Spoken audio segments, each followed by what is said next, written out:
Welcome, everybody, to another episode of On This Day on the Grueling Truths Sports Network. I'm your host for On This Day, Mike Goodpaster, and today we're going to talk about January the 27th, 1969. Now, what happened, you might ask, January 27th, 1969? A culture change in Pittsburgh with the Pittsburgh Steelers began. And without the transformation and attitude, there would be no steel curtain, no breaking of the lackadaisical mold, and certainly no dynasty. Now, on this day, January 27th, 1969, Chuck Noll was hired by Art Rooney to take over a laughingstock club. And what happened from there gave rise to what I think is one of the 3 or 4 greatest coaches in NFL history. He doesn't get the credit he deserves, but today we're going to talk about the legendary Chuck Noll and the day he was hired to coach the Pittsburgh Steelers. Now, I had the pleasure to interview Andy Russell, who was a linebacker in 1969 for the Pittsburgh Steelers. And his quote to me when I asked him about Chuck Noll was, Chuck Noll, very first team meeting, walked in and said this: "Look, I've been watching the game film since I took the job, and I can tell you guys that the reason you've been losing is not because of your attitude or your physique or any of that stuff. The problem is you're just not good enough. You know, you can't run fast enough. You can't jump high enough. You're not quick enough. Your techniques are abysmal. I'm probably going to have to get rid of most of you, and we're just going to move on." Now, Andy Russell said, you know, the truth is this. After we won that first Super Bowl following the 1974 season, there were just 5 of us there. Now, 1969, the Steelers were terrible. But by 1972, Noll led the improving Steelers to their first ever playoff win, a 13-7 victory over the Oakland Raiders, highlighted by, of course, the Immaculate Reception. Despite the confidence boost provided by the apparent hand of God at newly furbished Three Rivers Stadium, the undefeated Miami Dolphins ousted the upstart Steelers 1 week later in the AFC Championship game. Now, the game was at home, even though the Steelers were undefeated, because home playoff games were determined by divisional rotation at that time. Didn't change till 1975. Now, it would be the last time that the 1970s Steelers would lose a home playoff game. Unlike his predecessor, who succeeded Noll in 1992, Bill Cowher lost playoff games almost like a habit. Now, Noll's teams were deadly to the opposition in January amidst the western Pennsylvania weather. It is said that fools speak to say something, but wise men speak because they have something to say.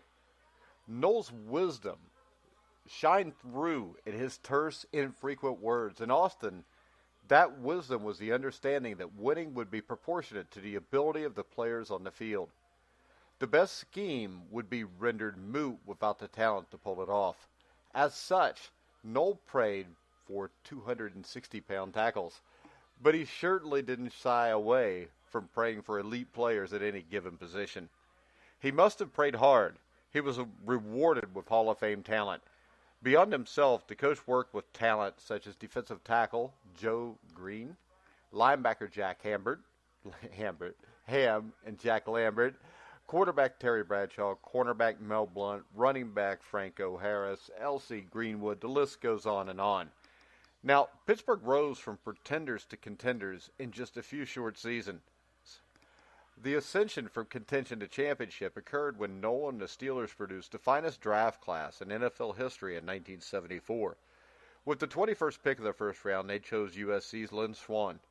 Next, Kent State's scrappy little linebacker Jack Lambert.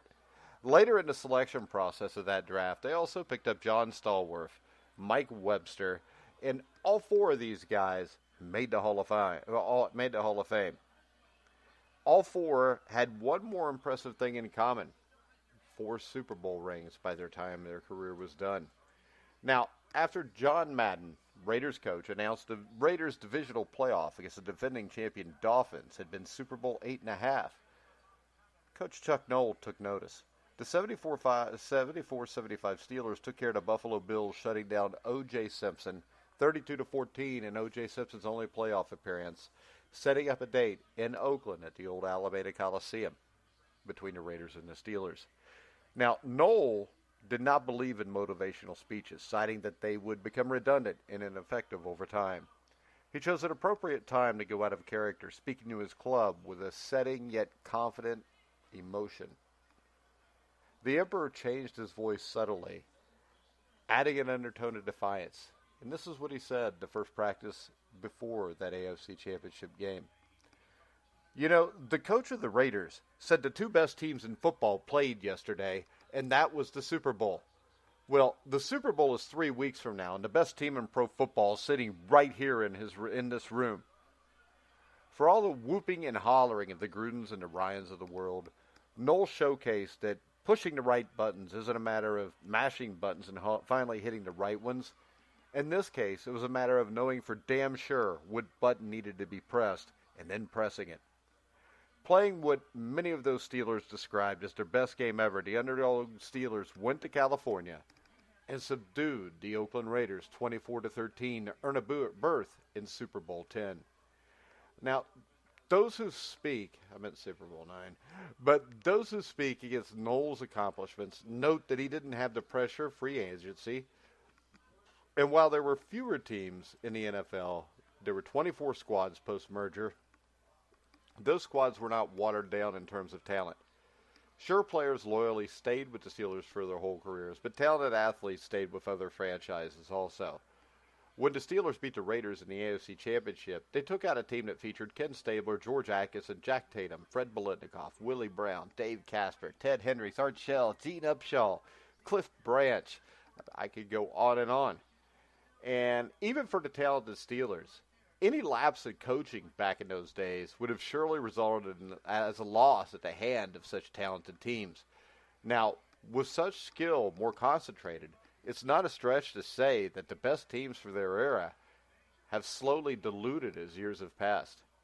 With great rivals from the Raiders, the Dolphins, to the Oilers, the success of the Steelers required more than just the men in the helmets and their abilities. The guy with the headset needed to get the job done also. And he did. In New Orleans, the Vikings of Fran Tarkenton fell to the dominant Steelers in an overwhelming defense. Once they won their first Lombardi trophy, handing it to the Chief as he gazed upon it through tear-fogged glasses, the black and gold had that taste. Before Noll, it was a taste that seemed absurd to even apply. The Mickey Mouse Steelers winning the Super Bowl, people would have scoffed. Next, the Steelers beat the Cowboys, twice for football's coveted prize, complete with Roger Staubach, Cliff Harris, Mel Renfro, Randy White, Tony Dorsett, Hollywood Henderson. The Cowboys were loaded. Then in 1979 and 1980, after winning their seventh straight home playoff game to clinch the fourth AFC Championship, the Steelers culminated their dynasty with a come-from-behind 31-19 victory over the Los Angeles Rams.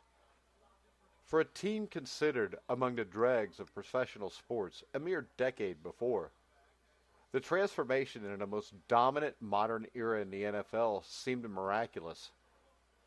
And that's simply because it was. The result was not mystical, nor did it happen by the chance circumstance by which talent happened upon the Steel City. It was the result of a fruit of labor by a master craftsman who knew what he wanted and how to deliver. The meticulous, understated Coach Noll, a wizard of his profession, developed the black and gold from black and into gold. With years having passed and the Steelers making the playoffs still almost annually, it's hard to fully fathom or appreciate the sudden change as it could be understood back then. Noll was the keystone piece for the ultimate transformation of a franchise in sports history. And like any sports hero, the coach was destined for a fall from grace. Few are the careers that end up on the top. In the 1980s, analysts and fans questioned if the game, now complete with 4,000 yards passers, such as Marino and Fouts, and dominant passing attacks, such as the West Coast offense, hadn't passed Noll by. These concerns came despite a winning record for the franchise during the decade. Yet by comparison to the years that had just passed, most fans remember the 1980s as a losing era for the team. That's simply not true. In 1984, with Mark Malone at quarterback, the Pittsburgh Steelers made it all the way to the AFC Championship game. They were huge underdogs in the divisional playoffs and upset the Denver Broncos and John Elway 24-17. They ended up losing that championship game. But also in 1984, people forget, the San Francisco 49ers went 15-1. The one loss was to none other than the Pittsburgh Steelers and Chuck Noll, who beat the 49ers in Candlestick Park 17-14. Now, like a proud warrior taking one last gulp of air, Noll crafted one more great coaching effort. In 1989, the Steelers opened with losses to the Browns of 51-0 at home and the Bengals 41-10 in Cincinnati. Now, a little over halfway through the season, the team stood at 4-6, and it appeared yet again the Steelers would miss the playoffs. However, Chuck Noll's players refused to give up. Fighting back against the odds, they snuck into the playoffs through the back door, winning in Oakland to end the season and receiving a little bit of help. Then, after years of personal rivalry with Jerry Glanville, Noll Steelers defeated the Oilers in Houston, a huge wild-card playoff upset that ended with a 50-yard field goal by kicker Gary Anderson. Now, this goes farther, because if not for a masterful fourth-quarter touchdown drive by John Elway, the Steelers may have played in the AFC Championship game. However, in the end, Denver held off a late comeback attempt by the Steelers, winning 24-23, starting quarterback Bubby Brister. Now, the Emperor may have had new clothes, but he proved to everyone that his groove wasn't completely lost. When Noll finally retired after the 1991 season, he did so as one of the most decorated coaches in league history. At the time, he was the only coach with 4 Super Bowl rings. Of course, Bill Belichick's past that. Now, Vince Lombardi was a legend. He could likely be argued as a superior coach on the list. Yet the Packers won multiple championships before Lombardi got there. Bill Walsh was masterful in guiding the 49ers to 3 Super Bowls, but still, the 49ers had success, especially early 70s and into 50s, before Walsh's arrival. Now, much like Tom Landry in Dallas, Noll took over a franchise that didn't know the taste of success. In the case of the Steelers, the hunger was non-existent because the team didn't even know what striving for excellence truly encompassed until Noll got there. Noll placed this expectation on himself first, then related to the team through his decisions and actions. Interestingly, another pair of understated coaches have been in Pittsburgh since. I'm just kidding. They're not understated. But I think it's safe to say Bill Cowher following Chuck Noll and Mike Tomlin following Chuck Noll have kind of used the Chuck Noll work ethic and the mental toughness. The culture Chuck Noll built in Pittsburgh is still prevalent today. It was proven this past year. And when considering the list of best coaches, without Chuck Noll, Pittsburgh could still well be the Arizona Cardinals of the pre-merger NFL. That's exactly what they were prior to his hiring. Now, instead, a whole lot of change and a buttload of silver trophies are the purest testament to the great tradition of the Pittsburgh Steelers, a history that was populated with disappointment prior to 1972. The legacy of the Steelers is proof that Chuck Noll's name deserves far more mentioning in the debate over who the best coach of all time was. Was he the father of the modern game? Of course not. That was Paul Brown. Did he retire the winningest coach of all time? No. Don Shula. Did he win the most Super Bowls? No. That's Bill Belichick. Still, what Noll invented was essentially the Steelers' way. No longer does that phrase describe multiple entries into the NFL Football Follies film. Now it involves old Super Bowl highlight films. Now the Steeler way is the Chuck Noll way, and that's winning. And the modern perception of the black and gold is the gift that resulted from Noll's excellence. It's too bad that his name rarely comes up in the initial wave of votes for the greatest coach of all time. For coaching the greatest team of all time, risen from the ashes of what was formerly the poorest team of all time, it could easily be argued that his name should be mentioned first. But that was on this day for today. Talking a little Chuck Noll, January the 27th, 1969. Today, Chuck Noll became the head coach of the Pittsburgh Steelers, and the day the Steelers culture changed forever.